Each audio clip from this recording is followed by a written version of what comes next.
I am sick and tired of waiting for Jeepers Creepers 3. So without further ado, let's start reviewing the Jeepers Creepers movies.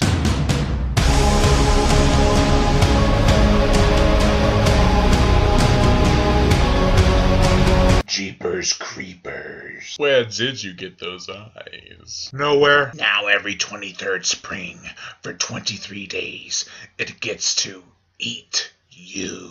And it just so happens that our main characters are passing through the Creepers area. Coincidence? I think not. Now there's a couple things you gotta know, okay? I love me some Killer Scarecrow films. I also love me some films where it takes place in the middle of nowhere and a certain number of people are trying to escape the unescapable. And thank God, Jeepers Creepers is a film that combines both aspects that I really like, and it just pulls it off with charm.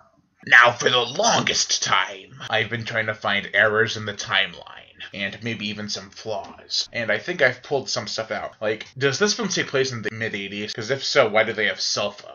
And I am only saying that this film takes place in the mid-80s because at the end of the second one, it still looks like it takes place in the early 21st century. So if it's 23 years every time this thing comes out, it would have had been like in the late 70s to mid-80s when the first one took place. And the only reason I'm saying that the second one looks like it takes place in the 21st century is because of the cars and the attire and the way the people act. I really could be overthinking this movie. I'm just a curious bastard like that. I'm sorry. So is it a fun movie? Yeah. Is it well crafted? Yeah. Is it disturbing? Somewhat. It's a movie that knows what it is and has fun with it. In a sick and morbidly twisted kind of way. I mean, if you're looking for a spin-off of The Wizard of Oz that's all about the Scarecrow and what his dirty deeds are, then you're not going to get it in this movie because it's not supposed to be taken like a big production budget film. It's supposed to be taken like a low budget 70s schlocktastic kind of film. It just happens to cost over $10 million.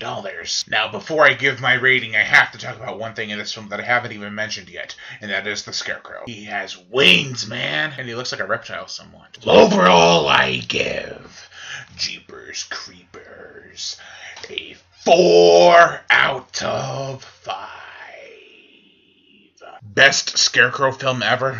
Yeah, probably, most likely. But that Sci-Fi Channel film that came out in 2013 called Scarecrow, I gave that film a lot of hate. But I've caught myself watching it more than once, and I've grown to appreciate it. I'm very sorry for giving it such a negative rating. That being said, I am Brian Gatto, host of Horror Show Movie Reviews. Make sure to like my Facebook page in the description below, to leave comments and subscribe, and stay tuned for day 2 of the Road Rage Rampage reviews. See you tomorrow.